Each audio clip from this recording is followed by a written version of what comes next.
Hey, this is Brian. And Shelby. And you're listening to the Hyperspace Pod Blast.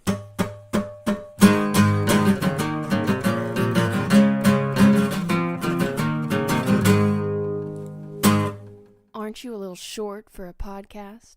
Huh? Welcome, ladies and gentlemen, and gamers of all ages, to the Hyperspace Pod Blast. Oh my god.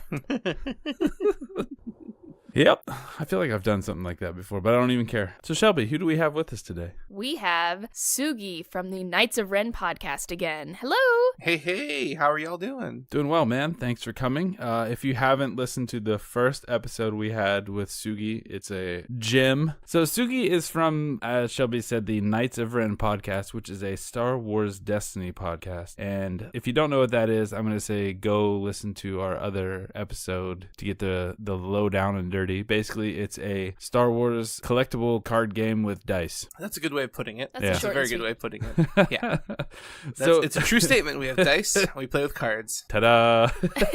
No gambling. Not allowed. So since we already know what Destiny is, because we hit pause on this episode and went back and listened to the other one if we hadn't already, recently the game introduced a new expansion and brought several different ways to play the game. Can you sort of elaborate on that and how maybe those out there that are on the fence deciding whether they want to get into Destiny, how they can do that without feeling like they're going to be really behind the eight ball? So when Legacies was announced, Fantasy Flight Games also made an adjustment or addendum to the current standard of play. The standard format is going to be the two most recent blocks or sets or whatever you want to call them. So there's the Awakenings block, which is Awakenings, Spirit of Rebellion, Empire at War, plus the starter sets, and then the Legacies, the Rivals, and the two-player starter, and the Legacy starter sets. Those are all currently the standard constructed set. So that's like mostly what people are playing, but now you can play Trilogies, which is the current set. So if you wanted to play Trilogies tournament, it would only be Legacies, the two-player starter set, Rivals, and the starter sets that came out of Legacies. So you get rid of everything from Awakenings. You can also play the draft format, which is standard to any kind of card game with a draft format. You know, you open up packs, you pick a card, you pass the rest of the packs to the player on your left or right, and then you keep rotating until everyone runs out of cards, and then you build your deck. There's also the sealed format, which is basically you get a box of Rivals. Everyone has the exact same starting point with Rivals, and then you each get 8 booster packs, and you build a deck from the booster packs and the Rival set. So right now, there's a lot of jumping off points in Destiny that didn't exist beforehand. There's also something called Infinite, which is basically every set ever made, but basically until we get a third set in, 20 whatever, Infinite and Standard are exactly the same because they're sharing the exact same card pool until a set rotates out.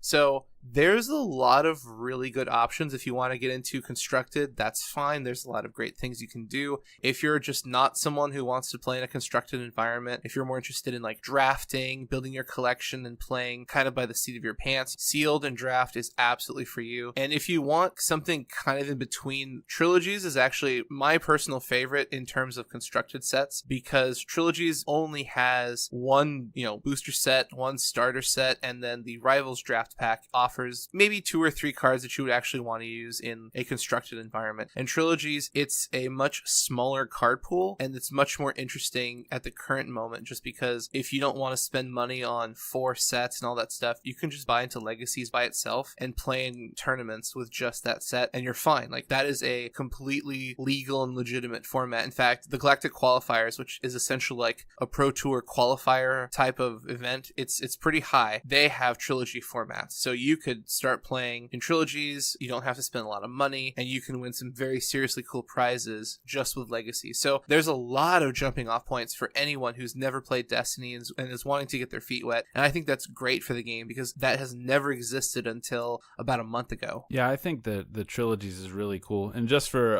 anyone out there that all that went right over their head, Trilogies is basically anything in a white box. Currently, yeah. Anything in the white box is Trilogies. If we were talking like next year, it would be whatever their newest box color is. So, maybe it's red. So they do make it visually easy to determine like what product do I need to buy to play in this format, which I think is brilliant. So you can start right now and just buy the Rivals kit, go to your local game store, and then draft. And that's a legitimate way to play, and it's not going to cost you very much. And you can just build a collection, trade, then you can start to kind of go into Trilogies. is, if you've never played and you don't have any collection, you can start from there. And if you feel like you want to play in constructed environments, you can just pick off singles from Cool Stuff Inc. or your friendly local game store and build that deck instead of buying, booster box and booster box and booster box. Just, build the deck from singles, and it's not going to take a lot of time. It's not going to cost a fortune, and you can start playing very quickly. Very cool. So, of all the ways to play Destiny now, what's your favorite? My favorite is draft. So when it comes to Magic, I got really bored with constructed really early on. We played hours and hours and hours and weeks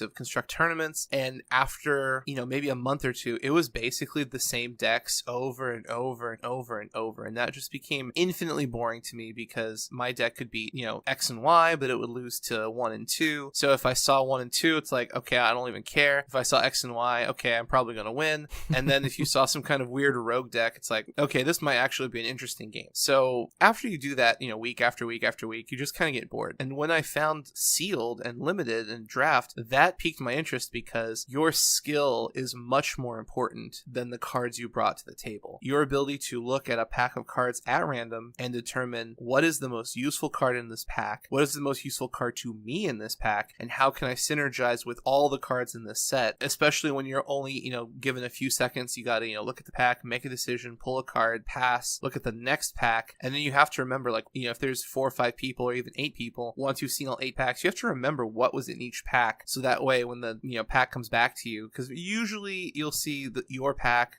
2-3 times before it's depleted of cards. So you have to remember yours, all of your opponents, what you saw, what you didn't see, what you have previously pulled, what you might potentially see, how those cards synergize, ways to build out your deck in case you don't get what you want. Like, there's so many different things that are happening all at the same time, and I find that to be way more interesting as a player than, okay, I brought this deck that I brought last week and the week before, and we're just going to keep playing the same decks over and over and over. We also like to do like thematic things. There's a player at our store too. He did Mother Talzin and then Night Sister just because he thought it was cool. Ooh, that's good. Right? So yep. It's there's some interesting things you can do even if you're not necessarily trying to win. You're just trying to have fun. So there's that angle to it as well. So we've been talking about the game in general and sort of what's changed with it, but now we're going to switch gears and start talking about the cards. But as a caveat, we're not going to talk about the cards that already exist in the game because that would be kind of, what your podcast does. So instead, we're going to talk about cards that we think would be cool, fun, or quirky additions to the current game. So since you're the guest, we're going to let you go first. What's something that you've come up with, made up that you think would be a cool addition to Star Wars Destiny?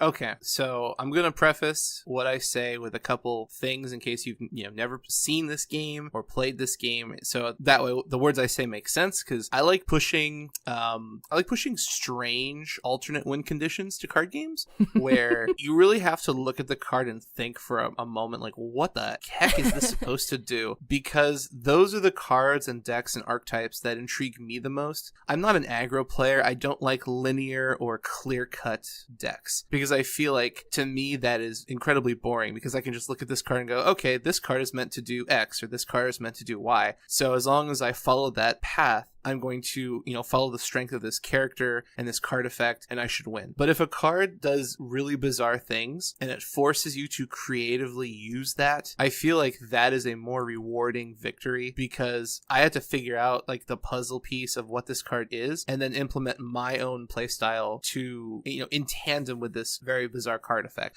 So in Destiny, there is a shield mechanic that if you have 10 health and 3 shields and someone deals 3 damage to you, the shields absorb the damage before it's actually placed on your character's, card. So in the current, iteration of the game, like you can only have 3 shields on a character and they're used defensively. There's a couple cards like Riposte, which allows you to discard shields off of a character and deal damage equal to the shields you've spent to a different character. So you can turn them into damage. There's also a card called All Quiet on the Front, which allows you to discard as many shields as you want from any of your characters, and you discard that many cards cards from the top of your opponent's deck. So you can turn shields into a mill mechanic. So with all that being said, the current iteration of Jabba the Hutt was printed in Awakenings, which was the very first set. And Jabba is my favorite character. And right now he's a utility character, deals no damage. He helps eat cards out of your opponent's hand, which if you have no cards in your hand or in your deck at the end of a turn, you lose the game. So Jabba forces the mill agenda. He also has disrupt sides, which allows you to eat your opponent's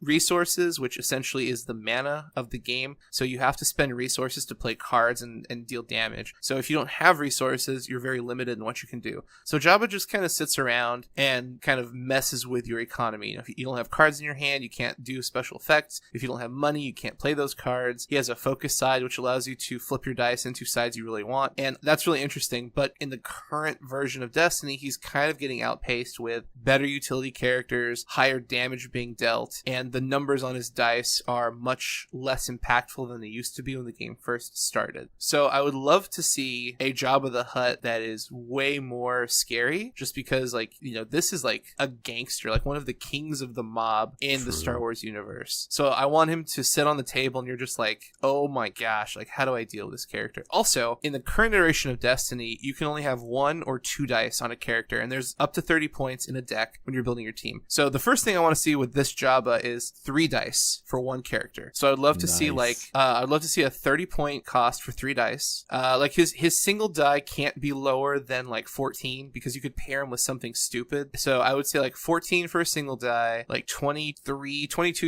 for 2 dice. So you can only have 8, probably 23 because that gets rid of some really impactful 8 cost non-unique characters, and then 30 points for 3 dice. So this would be the first character ever designed with 3 dice for a single character. That also means his health has to be pretty high, so I would say maybe like I would also say his health might scale with the number of dice. So if he's got 1 or 2 dice, he sits at like 11 health, but if you take that 3rd dice, I think he should have like 15 health. So that would just kind of be a really bizarre character because none of these things exist. The other thing I would love for him to have is extremely high impact dice, since this is literally 1 character we're talking about who will deal no damage. So you have 6 sides on a die. I would love to see him have 2 shields, 3 shields, 3 shields for 1, and then he would have 3 discard, 3 disrupt, and then a blank. And his card effect would say he can have as many shields on this character as you want, and he would also have another special effect that you can spend as many shields as you want to discard cards from your opponent's hand or to disrupt the opponent's resources. But it's not either or, so you can't like get rid of like 3 shields to get rid of 2 cards and eat 1 resource. It's like if you get rid of 3 cards, it has to be 3 disrupt or 3 discard at the same time. So that way, this guy, he deals no damage. He is 100% pushing just utter chaos in terms of economic like value, but you can also have as many shields as you want on this character. Now, you might say, oh my gosh, like that's insanity. Why would you do that? There are cards. There are cards and equipment out there that will get rid of all shields on a character. So it is put in check with the current tools in the meta right now. So there's cards like Intimidate, which just says for 0, get rid of all shields on a character. There's a battlefield called Ewok Village that says get rid of all shields on a character. There's a Vibro Axe that says before you deal damage to a character, get rid of all shields. There's a Light Bow that says as a special, get rid of all shields on a character, deal 2 damage. So it's not like Jabba is just going to be undamageable, but you do have to tech those cards in against him. Otherwise, he's just going to get a ton of shields on him, and that's going to be really difficult to deal with. You know, here I was thinking that I made a lot of my characters too OP. I love that 3 dice option. Yeah, that's cool. a really neat idea. I think you're right, though. You definitely have to have like another tier HP, because to make them have enough HP that you're going to want to only play 1, it has to be a higher number. But then if you have lower options, that would be way too much HP for like a 1 dice option. I agree. I feel like you could have like a double-sided Jabba. So like the 1 and 2 dice sides would be a very fair and generic side, and not all of those effects might be in play. Like you might not be able to have as many shields as you want on, you know, single or double die Jabba. But then you flip it over to like King Jabba, you know, he's got more health, he's got better stats. Like, you know, maybe at 1 and 2 dice, like those values are much lower. Like maybe it's like 1 shield shield, 2 shield, 3 shield for $1, 2 discard, 2 disrupt, blank. So that way, like, you can scale these cards so that you can choose to bring, 1 or 2 dice. But if you really want to go ham with this, like, super illustrious character, you can just, flip it over to, like, the, super duper side, and it's like 3 dice, better values on the dice, better health. Now, that does mean, like, you'd actually have to physically print 2 versions of the card and die. So, I mean, like, maybe you could have, like, the weak, quote-unquote, weaker Jabba be a rare, and then, like, the super version of Jabba be a legendary. I don't know how it would work. It's not necessarily logical, but in the space of, like, imagining and brainstorming, absolutely, I would sincerely love to see a triple die character, just because I really want them to push these characters to be very, very scary. Like, I would love to see a triple die Vader, like something just horrific. Like, you just sit across from this Vader and you're like, oh my god, what am I gonna do with this? Like, this is a monster. So I'll go next. My character that I was thinking of for one of my character cards that I came up with is Eli Vanto, and the whole idea was I wanted it to be something that is really powerful if you play him with Thrawn. So I basically said he would be a red villain, and if you played him with Thrawn, you can look at your opponent's hand at the beginning of each round. And so when you pair that with Thrawn, since Thrawn gets to pick a number and then you discard a card if it's the same number, if you play him with Eli, it gives you that idea of, like, being 3 steps ahead of your enemy that Thrawn and Eli, when they're paired together, are. Yeah, it's very cool. Very, definitely thematic. Yeah, most of my stuff is, like, really thematic. Yeah, mine is too. And it's, like, OP stuff that I want to play because that's what I do. So I'm going to pull one like you did that already has a card. I went with Leia, except now that we've had The Last Jedi, we know that Leia's got some force potential hidden up that sleeve. Her current card is red, which usually means like some kind of military, but I'm going to give her a blue card. Leia, the Force Princess. She's going to be a hero, obviously. I'm thinking like 16, 19 cost, 12 HP, 1 range side, 2 range sides, because you saw her with that gun. She was ready to go. 2 focus, 1 shield, plus 2 shields and a blank. And then the icing on the cake is when this character would be defeated, it instead remains exhausted for the next round and can then be readied with 5 HP. All upgrades are discarded as if the character was defeated. So basically what happens is Leia force pulls herself to safety, but then she has to be in the little bubble for a second, and then she can come back and fight. I love it. That's very interesting. It's basically a second chance built into her kit. I like that. Yeah. Right. But you also have to keep your other character alive in that situation. Right, true, yeah. If your second character dies before her readiness is ready, then she can't come back because, the ship blew up or something. I don't know. Yeah, that's always a really interesting mechanic in card games where, like, if a creature dies, they come back, like, in 2 turns. So your opponent, like, has to figure out how to kill you or maim you before, something bad comes back, and they're just like, ugh. You have to start back over, sucker. Yeah, I think that would be really cool. So what do you have for another one there, Sugs? Oh, man. I would love to see another Jabba themed card. I would love to see a Salacious Crumb character. Yes. Would he be a support or an upgrade? I'd actually like to see him as a character. Oh. Cool. I feel like he could be like 5 points, 5 health. He's a little squishy dude.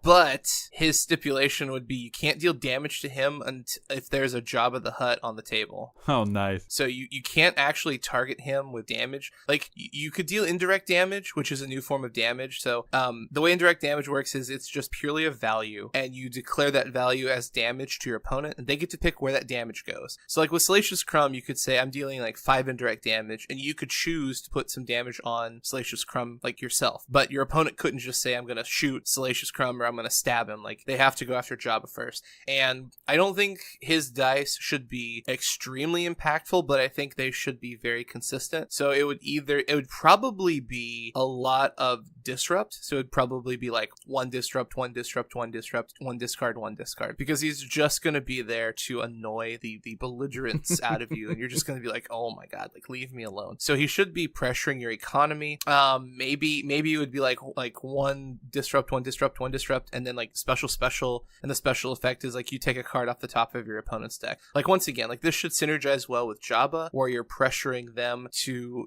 suffer an economic loss, but there should be no damage whatsoever. I love it. Yeah. The only stipulation is if your opponent is playing C-3PO, you can eat its eyeball. Oh my god. don't know how that works as a card game, but somehow that happens. happens. So my next one is my girl Aiden Versio from Inferno Squad in Battlefront 2. I would have her as squad leader. She would be a red card, but she would be neutral, so you could play her with hero or villain, and she'd cost somewhere around 13, 15 elite, and then 11 HP. So 2 range, 1 melee, 1 resource special, blank. And the special would be to resolve an opponent's dice as if it were your own. That dice remains in their pool. So kind of like that special forces infiltration. Definitely dig that. That's cool. You had an upgrade specific to Yeah, I Aiden also, too, huh? I love her Seeker Droid. So if you're playing her as a villain, having the Seeker Droid be an upgrade that has as a special a shock effect. So you get to shock a character, and so that character cannot take an action or be acted upon on the next turn. And then while it's placed on Aiden, so it kind of incentivizes you to put it on Aiden, it becomes a support if she's defeated. I think that would really mess with your opponent because you're thinking, oh, okay, I'm going to kill this character and now I don't have to deal with this droid anymore. But then all of a sudden the droid's like, psych, I'm still hanging out here because I'm cool. Go ahead, Brian. So for my next one, I'm going to pull the best character from The Last Jedi. We all know that was DJ.